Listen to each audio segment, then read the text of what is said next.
मित्रों, आज के इस वीडियो में हम बात करने वाले हैं 7 ऐसे महायोगों के विषय में। अगर वो आपकी कुंडली में हैं, ऐसा आवश्यक नहीं है कि ये 7 के सातों महायोग आपकी कुंडली में हों। इनमें से अगर कोई एक भी आपकी कुंडली में हो और 2026 ईयर 2026 में अगर वो एक्टिवेट हो रहा हो, बहुत डिटेल में सारी चीजें बताने वाला हूं, इसलिए बहुत ध्यान से इस वीडियो को देखिएगा। अगर इनमें से कोई एक भी आपकी कुंडली में है, लग्न चक्र में अगर देखते हैं और मिलता है, कैसे देखें वो सारी चीजें मैं बता दूंगा आपको। तो ये समझ लीजिए कि आपकी जिंदगी में ये चमत्कार कर सकते हैं और आपको क्या क्या दे सकते हैं, किस किस तरह के लाभ पहुंचा सकते हैं। और आप अगर किसी कष्ट में भी हैं या आपकी जिस भी दिशा में जीवन की यात्रा चल रही है, वहां पर इनका क्या सहयोग और सपोर्ट हो सकता है, सारी चीजों को जानने के लिए इस वीडियो को ध्यान से देखिएगा और प्रारंभ से लेकर के और अंत तक तो अवश्य देखिएगा, क्योंकि अंत में जो मैं योग बताने वाला हूं अति दुर्लभ है। और अगर ये योग आपकी कुंडली में है, आप चाहे जितने परेशान हों, लेकिन ये अगर योग आपकी कुंडली में है और उसे आप एक्टिवेट कर लेते हैं तो डेफिनेटली आपकी जिंदगी का एक गेम चेंजर साबित हो सकता है। नमस्कार बंधुओं, मैं हूं आपका मित्र आचार्य श्री, सिडनी ऑस्ट्रेलिया से, और स्वागत करता हूं अपने यूट्यूब चैनल पर। मित्रों, चैनल को सब्सक्राइब कर लीजिए अगर इसी तरह के इंफॉर्मेटिव वीडियोस आपको देखना है भविष्य में भी, और बेल आइकन जरूर आप प्रेस कर लीजिए ताकि आपको हमारे आने वाले सभी वीडियोस की टाइम पर नोटिफिकेशन मिल सके। मित्रों के साथ में शेयर कीजिए, लाइक कीजिए और कमेंट करके आप अवश्य बताइएगा कि वीडियो आपको कैसा लगा, या इसमें से कोई योग आपके कुंडली में है जो मैं भी बताने जा रहा हूं या नहीं है, या इसके अतिरिक्त भी आपके दिमाग में, मन में कोई भी प्रश्न हो तो मुझे अवश्य लिख करके आप कमेंट करके बताइएगा। और एक चीज यहां पर मैं आप लोगों को सूचित कर देना चाहता हूं मित्रों, मैं रहता हूं सिडनी ऑस्ट्रेलिया में। अगर आप ऑस्ट्रेलिया में हैं और पर्सनली आकर के आप मुझे मिलना चाहते हैं, मेरा ऑफिस हैरिस पार्क में है। अदरवाइज मेरा ये नंबर नीचे दिया जा रहा है, ये नंबर आपको नॉर्मल भी है और ये व्हाट्सएप पर भी अवेलेबल है। अगर आप दुनिया के किसी भी देश में रहते हो, मेरी सेवाएं लेना चाहते हैं जो कि रिलेटेड एस्ट्रोलॉजी से हो, वैदिक एस्ट्रोलॉजी से संबंधित कोई सेवा लेना चाहते हैं, या वैदिक कर्मकांड से पूजा पाठ, यज्ञ हवन, किसी भी तरह का कोई भी धार्मिक कृत्य आप करवाना चाहते हैं, कहीं पर भी रहते हो देश विदेश में, मतलब ऑस्ट्रेलिया के बाहर भी रहते हो या ऑस्ट्रेलिया के किसी भी शहर में रहते हो, तो ये सब कुछ पॉसिबल है। आप मुझे संपर्क कर सकते हैं, व्हाट्सएप कर सकते हैं, या आप कॉल कर सकते हैं, अपॉइंटमेंट बुक कर सकते हैं, और वीडियो कॉल पर भी हम ये अपॉइंटमेंट अपना कर सकते हैं। अगर इन पर्सन आप मिलना चाहते हैं तो आपका स्वागत है, और डिस्क्रिप्शन में मेरी वेबसाइट भी मेंशन है, तो आप जा करके उसे भी विजिट कर सकते हैं। तो चलिए विलंब न करते हुए प्रारंभ कर लेते हैं आज के अपने इस वीडियो को। तो मित्रों, सबसे पहले हम बात करते हैं गज केसरी योग की। ये बहुत ही फेमस योग है वैसे तो। और गज केसरी योग बनता कैसे है? जब चंद्रमा और गुरु ये दोनों ही केंद्र की स्थिति में हो, आपस में इनका मेलापक बनता हो, तभी ये गज केसरी योग बनता है। और अगर आपकी कुंडली में गज केसरी योग है तो ये समझ लीजिए कि आपको समाज में सम्मान दिलवाता है, आपके बात में बहुत वजन होता है, लाइक सोसाइटी में, समाज में आपकी बात का बड़ा महत्व दिया जाता है। ये आपको अगर नौकरी पेशा है तो बड़े बड़े पदों पर ले जा सकता है, सरकारी नौकरियां दिलवा सकता है, समाज में प्रतिष्ठा के साथ ये आपको अचानक किसी न किसी तरह की अपॉर्चुनिटीज भी दिला सकता है, और व्यापार बिजनेस में भी ये आपको आगे ले जा सकता है। और आपका जो मन है वो सदा प्रसन्न रहता है, लाइक आप जाने जाते हैं समाज में कि आप एक बड़े प्रसन्न चित्त व्यक्ति हैं। तो ये सारी चीजें, इसके अलावा भी बहुत सारे लाभ ये देता है। अब ये देता कितना है, देखिए यहां पर मैं एक चीज और आपको बता दूं कि मान लीजिए राजयोग है या गज केसरी योग है, आगे मैं और भी योगों की चर्चा करने वाला हूं, तो ये फलित कैसे होता है। जितना गुरु या चंद्रमा जितने बलवान होंगे, आपस में इनका मैत्री का जो संबंध है, आपस में इनका जो मेलापक का केंद्र स्थानों में संबंध है, जितना उच्च का होगा, जितना पावरफुल होगा, जितना स्ट्रेंथन होगा, उसी के अनुपात में ये आपको जो है फल देते हैं। क्योंकि अगर आप गरीब से गरीब आदमी की और सक्सेसफुल आदमी की भी कुंडली देखेंगे तो कुछ ना कुछ अच्छे योग सभी की कुंडलियों में होते हैं, लेकिन वो फलित एक जैसे सबके लिए नहीं होते हैं। तो वजह यही होती है कि या तो उन योगों की डिग्रीज या उनकी पावर उतनी स्ट्रेंथन नहीं होती, उतनी अच्छी नहीं होती, इसलिए सबको बराबर। लेकिन हाँ, अगर ये आते हैं और जब ये एक्टिवेट होते हैं, और ऐसा भी नहीं है कि सारे के सारे योग हर टाइम पे आपके एक्टिवेट हों। देखिए चंद्रमा और गुरु के मेलापक से जब ये गजकेसरी योग बनता है तो जब इनमें से कोई भी ग्रह पावरफुल होगा या इनके अपने जो मित्र ग्रह हैं जब वो पावरफुल होंगे, दशा अंतरदशा गोचर में कहीं पर भी जब एक अच्छी स्थिति में ये पहुंचेंगे तब ये एक्टिवेट हो जाते हैं। और अगर बहुत खराब स्थिति में हो तो फिर इनके समाधान भी हैं, इनका पूजा पाठ और जो वैदिक उपाय हैं, अगर आप मुझसे संपर्क करेंगे तो मैं वो भी आपको डिटेल में बता दूंगा। तो जब इस प्रकार से इस तरह से कोई उपाय आप करते हैं तो वो एक्टिवेट हो जाते हैं। अदरवाइज जब समय पर इनकी दशाएं अंतरदशाएं आएंगी या इनके मित्र ग्रहों की आएंगी तब डेफिनेटली अपना कुछ ना कुछ फल देते हैं। या आप नॉर्मल एमपी हैं तो कोई मिनिस्ट्री आपको मिल जाए, और अगर आप कहीं जॉब करते हैं तो छोटे पद पे हैं तो बड़े आपका प्रमोशन हो सकता है, बड़े पद पर पहुंच सकते हैं। लेकिन यही मान लीजिए एक व्यक्ति फुटपाथ में रहता है और उसका गजकेसरी और योग एक्टिवेट हो गया और उसके प्लैनेट्स उतने स्ट्रांग नहीं है, तो क्या होगा, जमीन में सोता होगा तो कोई डोनेट कर जाएगा तो हो सकता है बेचारे को चारपाई और तकिया और कुछ गद्दा रजाई मिल जाए, या कुछ उस पर्टिकुलर दरमियान जब ये गजकेसरी योग जो है तो एक्टिवेटेड रहे तो उसका खाने पीने का या मतलब उसके मित्रगण कहीं ना कहीं से उसको कुछ ना कुछ सुख सुविधाएं अपने उस स्तर से अधिक मिलने लगेंगी जो उसकी मतलब पहले तक थी। तो ये मतलब फल तो सबको देता है, पर फल उतने ही देता है जितनी इसकी पावर होती है। मतलब आप एक पात्र में समुद्र से जल भर के ला सकते हैं, लेकिन कितना, जितनी क्षमता आपके पात्र में हो, ग्लास हो या जग हो या उससे बड़ा मटका हो, तो आप उतना ही फल आपको मिलता है। तो इस प्रकार से गजकेसरी योग को समझना चाहिए। यहाँ पर हम चलिए बात करते हैं राजयोग की। तो पहले तो ये समझ लीजिए कि राजयोग कई प्रकार के होते हैं, पर मैं यहां पर आज जिस राजयोग की बात करने वाला हूं वो बनता है जब आपके मूल त्रिकोण का स्वामी और किसी भी केंद्र का स्वामी आपस में किसी भी प्रकार का संबंध बना ले, यानी कि या तो आपस में कहीं अच्छे स्थान में बैठ जाएं या एक दूसरे को दृष्टि दे रहे हो, तभी भी बनता है फल। तो कुछ ना कुछ तभी भी मिलता है, लेकिन इन जनरल अगर मूल त्रिकोण का स्वामी और केंद्र का स्वामी आपस में संबंध बनाते हैं, जब मिलते हैं तब ये राजयोग लगता है। अगर राजयोग प्रभावशाली और काफी मतलब ताकतवर है, स्ट्रेंथन है, पावरफुल है, तो आपको क्या फल दे सकता है। आपको अगर आप जॉब करते हैं तो बड़ी पोजीशन जहां पर आपको अथॉरिटी मिले, आपको अधिक से अधिक अधिकार मिले, ऐसी किसी पोजीशन में ले जा सकता है। और हो सकता है अगर अभी तक नहीं भी आप पॉलिटिक्स में थे, लेकिन किसी के संयोग में आ जाने से या किसी घटनाक्रम की वजह से हो सकता है आपको ये पॉलिटिक्स में ले आए। ऐसे तमाम लोग हैं जो पॉलिटिक्स में नहीं थे, ऑल ऑफ सडन जो है तो कहीं ना कहीं की सदस्यता मिल गई, किसी न किसी पॉलिटिकल फील्ड में वो पहुंच गए, तो ये आपको और अगर ऑलरेडी पॉलिटिक्स में आपकी एग्जिस्टेंस है तो बहुत पॉसिबल है कि वहां कोई ऐसा पद दे दे जहां पर आप चीजों को रूल, जैसा कि आपको पता चल रहा है ना कि राजयोग तो मतलब कुछ ना कुछ राजसी ठाट आपको कर सकता है, या आपका कोई व्यापार बिजनेस इस प्रकार का आपका दिलवा सकता है, मतलब शुरू करवा सकता है जहां आप अपने उसके मालिक बन जाएं, ये कहीं या बड़ी कंपनी के या किसी छोटी मोटी, जैसा राजयोग होगा वैसा किसी कंपनी का आपको सीईओ वगैरह बनवा सकता है। मतलब समाज में नेम फेम के साथ थोड़ा सा प्रभाव और अधिकार दिलाने में ये राजयोग सफल होता है। तो देखिए क्या 2026 में, अच्छा देखिए, एक तो लग्न कुंडली से जो ये योग बनते हैं वो ज्यादा महत्वपूर्ण होते हैं, लेकिन कई बार गोचर और अंतरदशा और प्रत्यंतर दशाओं के योग से भी कुछ समय के लिए इस प्रकार के योग बनते हैं और फलित भी हो जाया करते हैं। और अगर आपको भी जानना है कि आपकी कुंडली में कौन सा योग बनता है तो आप मुझे भी संपर्क कर सकते हैं, या मेरी तरह किसी अन्य एस्ट्रोलॉजर को भी आप संपर्क कर सकते हैं और पता कर सकते हैं कि आपका राजयोग या कौन कौन से योग हैं और वो कब एक्टिवेट हो रहे हैं। तो पर्टिकुलर जब आपका कोई अच्छा योग एक्टिवेट होने वाला हो तो उस वक्त उसके कुछ उपाय करके उसे आप और ज्यादा प्रभावशाली बना सकते हैं, क्योंकि समय बहुत महत्वपूर्ण है। वैदिक ज्योतिष के अनुसार समय बहुत ही महत्वपूर्ण विषय है। अब बात कर लेते हैं मित्रों धन योग की। तो धन योग इस युग में बहुत ही इंपॉर्टेंट है। आप अपनी कुंडली में देखिएगा कि धन योग क्या बन रहा है। कैसे देख सकते हैं, तो दूसरा भाव, पांचवा भाव या नौवां भाव और एकादशी से 11वां भाव कहते हैं। अगर यहां बैठी हुई राशियों के जो स्वामी हैं वो आपस में किसी भी प्रकार का जब संबंध बनाते हैं, मतलब साथ में बैठे एक दूसरे को देखें, जब अपना आपस में कोई संबंध क्रिएट हो जाता है उनका, तब बनता है भैया धन योग।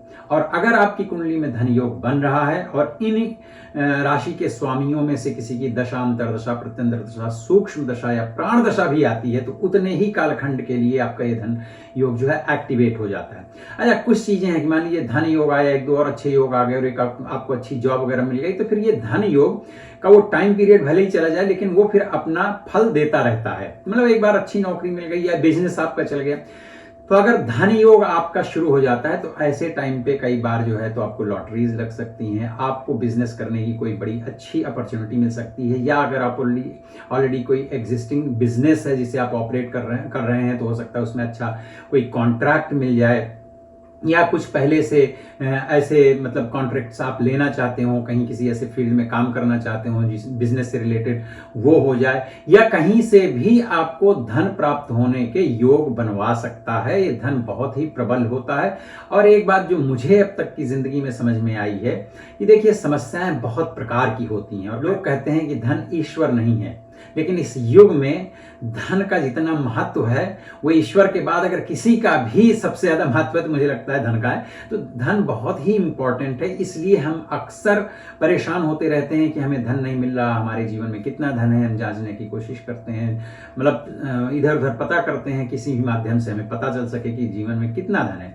तो वो देखने के लिए आप अपना सेकेंड हाउस, क्योंकि वैसे भी धन का कारक हाउस है, धन भाव भी बोलते हैं उसको, पंचम हाउस को देख लीजिए, दूसरे हाउस को देखिए, नवां क्योंकि भाग्य और धर्म का हाउस होता है, एकादश इनकम का होता है। हालांकि इन भावों से और भी चीजें देखी जाती हैं, तो इनके इन भावों में जो राशियां हैं उनके जो मालिक हैं क्या वो आपस में कहीं संबंध बना रहे हैं, तो समझ लीजिए कि जितना स्ट्रांग संबंध बन रहा होगा उतने ही स्ट्रांग धन मिलने की संभावना है। तो आप देखिए 2026 में क्या ऐसे कोई ग्रह आपस में कोई मेलापक बना रहे हैं, या आपकी कुंडली में ऐसा कोई मेलापक है जिसकी वजह से आपको धन प्राप्त होने की संभावनाएं बढ़ रही हो और बन रही हो। अगला योग जिसे कहते हैं बुधादित्य योग, जैसा कि ये साउंड ही करता है कि बुध और सूर्य जब आपस में किसी अच्छे घर में किसी अच्छी राशि के साथ में बैठ जाते हैं, वैसे तो बुधादित्य योग कहीं पर भी कैसे भी बैठ जाएं तो वो बुधादित्य योग बन जाता है कि मतलब सूर्य और बुध साथ में आ गए, बुधादित्य योग बन गया। बुधादित्य योग अगर अच्छे ढंग से बना है, दोनों ग्रहों की जो स्ट्रेंथ है, डिग्रीज हैं वो अच्छी हैं और फलित होने वाले भाव में बैठ गया है, तो ये कमाल का काम करता है। ये आपको बिजनेस के फील्ड में बड़ा बिजनेसमैन बना सकता है, बिजनेस मतलब उसमें लीडर बना सकता है। होता है ना कि तमाम सारे ऑर्गेनाइजेशंस हैं बिजनेस फील्ड के लोगों के, उसमें आपको एक बड़ा रोल दे सकता है, उसमें आप लीडर बन सकते हैं। और आजकल जो टेक्नोलॉजी है, कंटेंट क्रिएटर्स हैं, इसमें भी बहुत अच्छा आप नाम भी कमा सकते हैं। और बिजनेस मैनेजमेंट की अपार क्षमता देता है, उसे आप मैनेज कर सकते हैं, आपको कमाल का इंटेलिजेंट बनाता है। मतलब क्योंकि देखिए बिजनेस में मैंने जो पाया है, मेरी समझ है, हालांकि मैं कोई बिजनेस फील्ड से नहीं हूं, लेकिन जो आई अंडरस्टैंड अबाउट बिजनेस, कि भाई अगर आप टाइमिंग आपको समझ में आती है कि टाइम पे आपने कोई एक डिसीजन ले लिया, मान लीजिए शेयर ही कहीं खरीदने, टाइमली आपने खरीद लिया तो पता चला आगे चल करके छोटे से निवेश से, छोटे से इन्वेस्टमेंट से आप कल को बहुत बड़ी इनकम कमा सकते हैं। तो ये सारी खूबियां जो है बुधादित्य योग में प्राप्त होती हैं। देखिएगा, ये तो बहुत ईजी है। आप अपनी लग्न चार्ट खोलिए और देखिए क्या बुध और सूर्य आपके एक ही हाउस में कहीं पर बैठे हैं, तो समझ लीजिए बुधादित्य योग चालू है। अब दोनों की डिग्रीज देख लीजिए, अगर डिग्रीज भी अच्छी हैं, 12 से लेकर के 24 डिग्री के बीच में अगर डिग्रीज होती हैं तो बहुत अच्छी मानी जाती हैं। हालांकि 8 के ऊपर भी काम करती हैं, 26 तक भी ये काम करती हैं, उसके बाद फिर वो एक अलग विषय, इसलिए हम डिटेल में नहीं जाएंगे। तो अगर इनकी डिग्रीज भी अच्छी हों तो फिर आपको ये जीवन में इस तरह की क्वालिटीज दे सकते हैं। और हाँ, इनका जो विशेष फल प्राप्त होता है, अब इन दोनों ही ग्रहों में से अगर कोई भी ग्रह अंतरदशा, प्रत्यंतर दशा, सूक्ष्म दशा, महादशा में आएगा तो अवश्य उसका पूर्ण लाभ प्राप्त होगा, बशर्ते ये अच्छे होने चाहिए। यस, ये है बुधादित्य योग। आप अपनी कुंडली में इस चीज को देखिए और कमेंट करके बताइए कि क्या आपकी कुंडली में भी बुधादित्य योग है, बनता है कि नहीं बनता है। अब मित्रों, मैं एक ऐसे योग की बात कर रहा हूं, इसको हल्के में मत लीजिएगा, क्योंकि ये जो मैंने अभी तक बताए हैं योग, इनमें से भी कोई हो सकता है, लेकिन अब जो मैं बता रहा हूं ये थोड़ा सा कंट्रोवर्शियल टाइप का योग है। इसे कहते हैं नीच भंग राज योग। अब ये कैसे बनता है? मान लीजिए नीच भंग राज योग में कोई प्लेनेट आपका नीच हो गया, लेकिन वो किसी कारण से किन्हीं विशेष परिस्थितियों में नीच भंग करके और राजयोग में कन्वर्ट हो जाता है। बंधुआ, ऐसी मैंने कुंडलियां देखी हैं, नीच भंग राजयोग जब एक्टिवेट होते हैं लाइफ में और वो जब अपना फल देते हैं तो वो इतना कमाल करते हैं, इतना कमाल करते हैं कि साधारण ढंग का जो भी कोई योग अगर नॉर्मली बन करके फल देता हो उससे कहीं बहुत ज्यादा देते हैं। तो पहली पहचान ये है नीच भंग राजयोग की कि ये शुरुआत में मान लीजिए, मैंने जैसा कि पहले भी बता दिया है कि ये लग्न चक्र से चीजें देखी जाती हैं और नीच भंग राजयोग आपका दिखेगा बचपन से ही, जब से आपका जन्म हुआ है, लेकिन इसके एक्टिवेट होने का जो रियल टाइम है वो तभी आता है जब उस प्लैनेट की महादशा आती है। और ऑफ कोर्स अंतरदशा प्रत्यंतर दशाओं में भी वो कुछ ना कुछ फलित होता है, लेकिन महादशा में मैंने देखा है कि ये कमाल का काम करते हैं। तो सबसे पहले तो अपने प्रारंभिक मान लीजिए इसको 4 चरणों में उस महादशा को डिवाइड कर ली। फॉर एग्जाम्पल मैं मानता हूं चलिए कि कोई महादशा 10 वर्ष की है। वैसे तो सभी ग्रहों की अलग अलग मतलब ड्यूरेशन होती है, महादशाओं का जो टाइम पीरियड है, कालखंड है, वो सबका अलग अलग होता है। But for example I am taking here 10 years कि किसी भी प्लैनेट की जो कि नीच भंग राजयोग आपकी कुंडली में बना रहा है उसकी 10 वर्ष की महादशा आ गई। तो अब 10 वर्ष को आप 4 में जो है डिवाइड करेंगे तो 2.5 वर्ष आ जाएंगे, मतलब प्रारंभ के।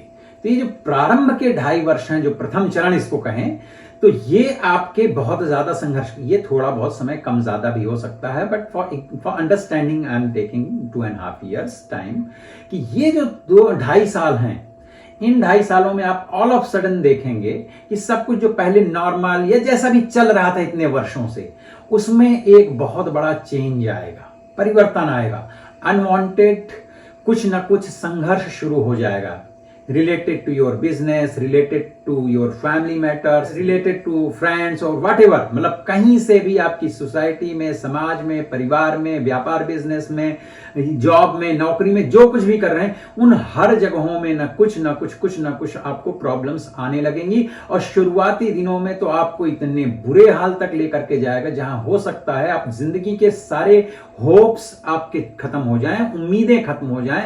आपको कई बार तो ऐसा लगने लगे कि मैं जिंदा ही क्यों हूं, ऐसी स्थिति में अगर मुझे जीवित रहना है, इतना तक परेशान करेगा ये नीच भंग राजयोग। लेकिन बंधुओं, नीच भंग है ना, तो पहले तो नीचता का 4था चरण जो है आपके पूरे महादशा का आपको बहुत पीड़ित करेगा, लेकिन उसके बाद जब वो धीरे धीरे आपको ग्रिप पकड़वाएगा, मजबूती पकड़वाएगा, तो बहुत नाम करवाएगा आपका, बहुत धन देगा, समाज में प्रतिष्ठा देगा और आपकी सभी मनोवांछित कामनाओं को पूरा करने की फॉर श्योर, मतलब इसमें तो कोई दिक्कत है ही नहीं है। तो ये नीच भंग राजयोग का जब उसका एक्टिवेट हो जाता है, उसकी महादशा आने पे ग्रह की, जो ग्रह आपका नीच भंग राजयोग बना रहा है, तो शुरुआती दौर जो है मक्खन निकालने का, वो जो मथने वाला पीरियड है, तो मथने में उस दही को कितनी पीड़ा होती, कितनी ठोकरें लगती हैं, वैसे ही आपकी जिंदगी में उतनी ठोकरें देगा। लेकिन ये आप निश्चित रूप से जान लीजिए कि अगर आपकी जिंदगी में कोई भी ग्रह नीच भंग राजयोग बना करके बैठा है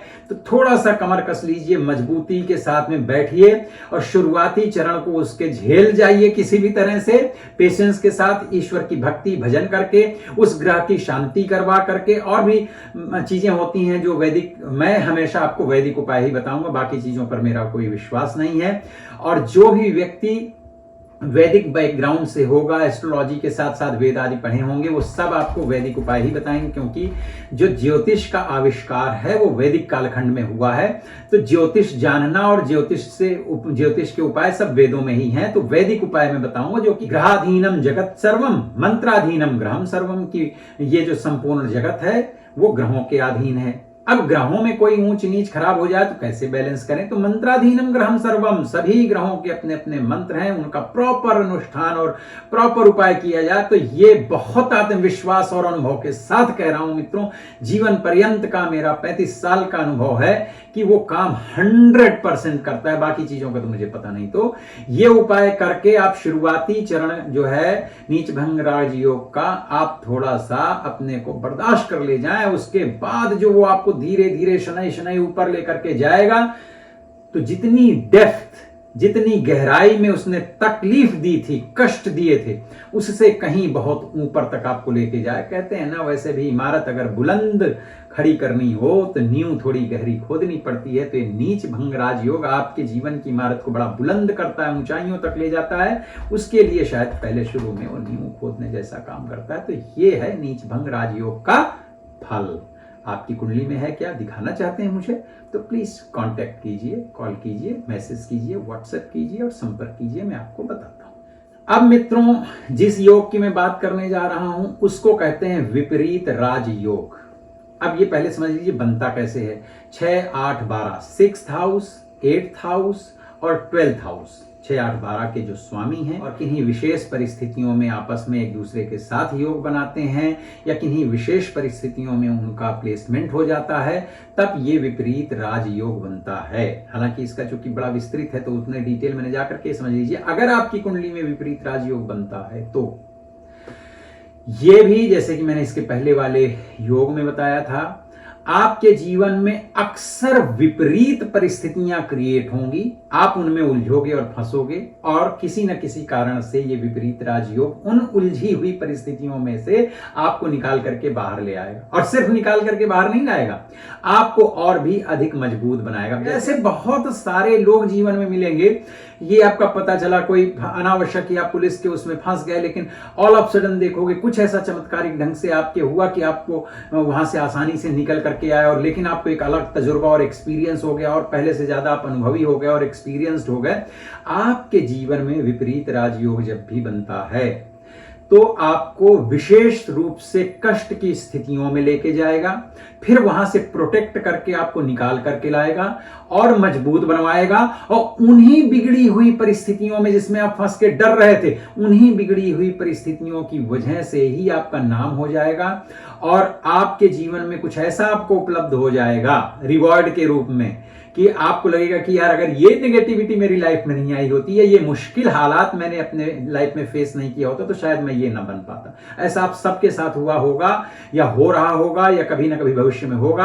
आप गौर से याद कीजिए, ध्यान दीजिएगा कि कहीं ऐसी परिस्थिति में आप उलझे जहां पर आपको जाके एक बार तो लगा कि आपका सब कुछ समाप्त होने वाला है, आपका करियर खत्म होने वाला है, आपकी लाइफ खत्म होने वाली है, आपकी एजुकेशन या आपका बिजनेस या आपकी पारिवारिक चीजें खराब होने वाली हैं, लेकिन कहीं से कुछ चीजें ऐसी बदली कि आप स्मूथली वहां से निकल करके आए। और जब वहां से निकल करके आए तो रिवार्ड स्वरूप में पता चला कि आपको कुछ और भगवान ने इनाम दे दिया। ये होता है जब आपकी कुंडली में विपरीत राजयोग बनता है। तो ये राजयोग पहले कष्ट तक जाके आपको टच करवाएगा और वहां से टच करवाने के बाद में आपको निकाल करके लाके के नया संसार देगा, नई उपलब्धियों का सामना करवाएगा और आपको प्रसन्नता भी देता है।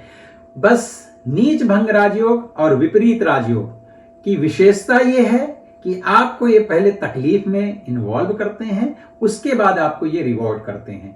मतलब आपको उसके बाद जब कोई फल मिलता है, कोई एक प्रकार की सक्सेस मिलती है, सफलता मिलती है, तो उस सफलता का मूल्य हमेशा आपके दिमाग में और मन मस्तिष्क में रहता है। कभी भी आप उसे टेकन फॉर ग्रांटेड नहीं करते अपनी ऐसी सफलता को।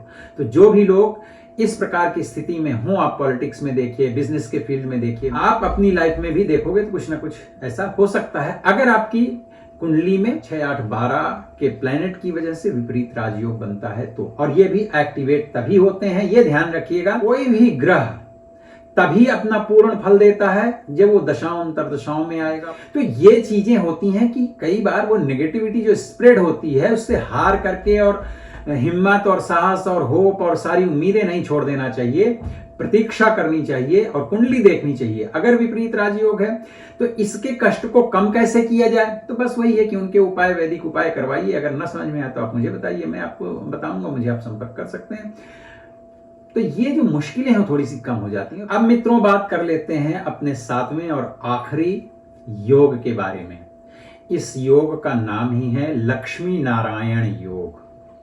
लक्ष्मी और नारायण, जहां कहीं भी माता लक्ष्मी जी से संबंधित और नारायण से संबंधित कोई योग मिल जाए तो आप सोचिए फिर वहां क्या ऐसी चीज आपके जीवन में पानी रह जाएगी जो आप न पा सकें। पर ये बनता कैसे है? ये बनता है धन भाव के मालिक और भाग्य भाव के मालिकों का जब आपस में संबंध बनता है तभी ये योग जो है बनता है।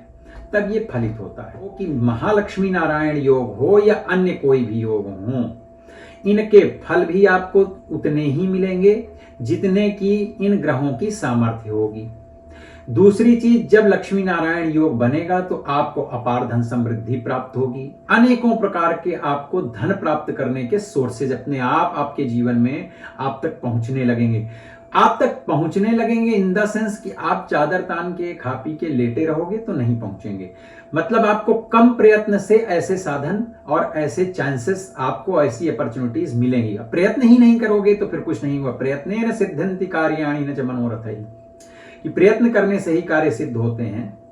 दूसरी चीज, धन समृद्धि के साथ ही साथ आपको हर प्रकार का, अनेकों प्रकार का सुख मिलेगा। आपको पारिवारिक सुख मिलेगा, धन का सुख मिलेगा, सामाजिक मान प्रतिष्ठा मिलेगी, उसका भी सुख आपको ये लक्ष्मी नारायण योग की वजह से मिलता है। और ज्यादातर तो अगर लक्ष्मी नारायण योग है तो ऐसे लोग मतलब किसी न किसी तरह से एक सज्जन लोग होते हैं ज्यादातर, और सही मार्ग से पैसा इनके जीवन में आता है। तो ये सारी सुख सुविधाएं और समृद्धियां ये योग दिलवाता है।